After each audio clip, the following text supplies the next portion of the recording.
शिवसेना वरिष्ठ नेता संजय निरुपम जी ने सैफ अली खान प्रकरण को लेकर ट्वीट किया। उसमें एक वीडियो उन्होंने ट्वीट किया। उन्होंने बताया कि ये जो प्रकरण है, क्या ये प्रकरण में जिस तरह से सैफ अली खान चलते हुए दौड़ते हुए नजर आ रहे हैं, क्या ये घटनाक्रम है, क्या है? उन्होंने एक संदेह प्रकट किया है। ये संदेह को लेकर के हम संजय निरुपम जी से बात करेंगे कि क्या ये घटनाक्रम सच में है या किसी साजिश का शिकार बनाया गया, क्या है घटनाक्रम, उसके बारे में। निरुपम जी क्या कहेंगे, जो आपने ट्वीट किया है क्या? देखिए, 16 जनवरी को सैफ अली खान के घर पर क्या हुआ ये तो हमने देखा नहीं।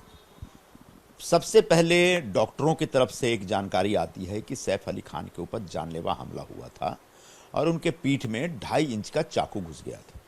डॉक्टर साहब लोग ये भी बताते हैं कि 6 घंटे तक उनका ऑपरेशन चला था और जिस ऑटो से उनको लीलावती पहुंचाया गया था, उस ऑटो वाले ने बताया कि जब उनको ऑटो में लेके जा रहा था तब वो लहूलुहान अवस्था में थे। ऐसे में एक व्यक्ति 4 दिन पहले जब इतने बुरे हाल में था और 6-6 घंटे उसका ऑपरेशन हुआ, तो क्या यह संभव है कि 4 दिन में वो इतना फिट वापस लौट आएगा? क्या यह संभव है?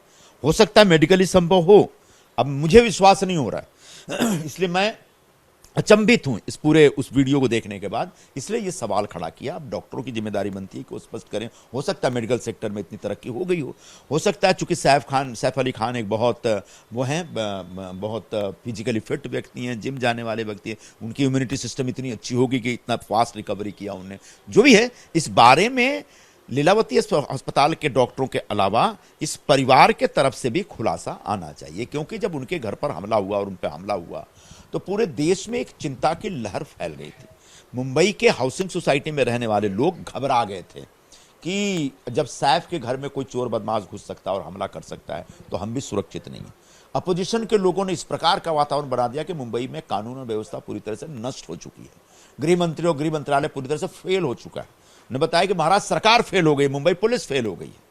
उसको सलमान खान को जो धमकियां मिली उस घटना से जोड़ रहे थे, उस पूरे घटना को बाबा सिद्दीकी की जो हत्या हुई थी उस घटना से जोड़ रहे थे। ऐसे में जब पूरे मुंबई के कानून व्यवस्था पर उस घटना की वजह से सवाल खड़ा किया गया, तब वो घटना दरअसल क्या थी, उस घटना से जुड़े जो अभी भी सवाल हैं, जो अनुत्तरित प्रश्न हैं, उन प्रश्नों का जवाब मिलना चाहिए और उस जवाब पुलिस जो छानबीन करे उधर से तो आएगा। परिवार की भी जिम्मेदारी बनती है। करीना कपूर खान कह रही हैं कि भाई ये उनका निजी मामला है, पारिवारिक मामला है, आपको हमको डिस्टर्ब मत करिए। ये उनका पारिवारिक मामला अब नहीं रहा। उनके घर पे इतना बड़ा हादसा होता है जिसकी वजह से पूरे देश में एक पूरा विरोधी पक्ष खड़ा होकर के महाराष्ट्र सरकार को बदनाम करता है। तब उनकी जिम्मेदारी बनती है कि सचमुच घटना क्या थी, इस बारे में खुलासा करें। सबसे बड़ी चीज है, पुलिस की तरफ से 2 सीसीटीवी दिए गए थे, एक जाने का और एक आने का, और न तो सीसीटीवी गेट के बाहर का दिया गया, न तो हॉस्पिटल पहुंचने का। और रिक्शा ड्राइवर की तरफ से कहा गया कि वो लहूलुहान थे और हॉस्पिटल पहुंचने के बाद डॉक्टर कह रहे थे कि उनके गंभीर रीढ़ की हड्डी में अगर वो 2 इंच और अंदर जाता तो हालत और भी गंभीर हो सकती थी। लेकिन 5 दिन के अंदर में इतना ठीक होकर के आ जाना कुछ सवालिया निशान खड़ा कर रहा है। इस पर आप क्या कहें? हाँ, तो मैंने वही सवाल तो मैंने खड़े किए ना, वही सवाल तो मैं बता रहा हूं आपको ना कि अब बड़ा विषय ये है कि जो सीसीटीवी कैमरा है, सीसीटीवी कैमरा दिखाता है कि कोई एक आरोपी आया था, गया था, लेकिन सैफ अली खान लहूलुहान अवस्था में कैसे उतरते हैं, जाते हैं, इसका कोई सीसीटीवी कैमरा फुटेज नहीं है। फिर लीलावती अस्पताल में उनका कोई सीसीटीवी कैमरा फुटेज नहीं है।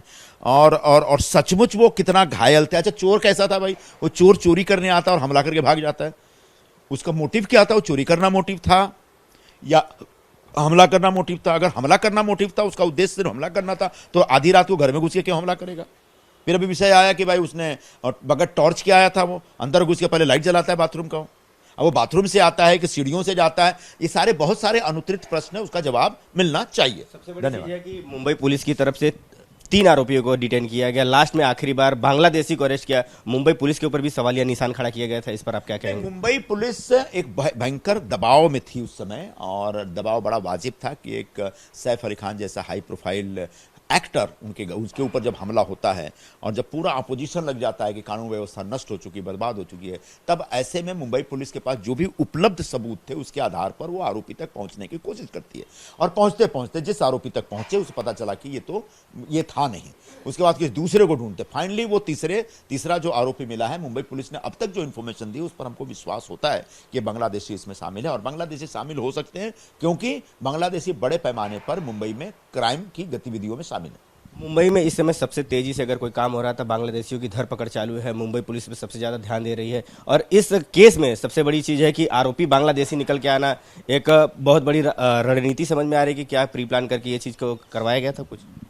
प्री प्लान करके कौन करवाएगा?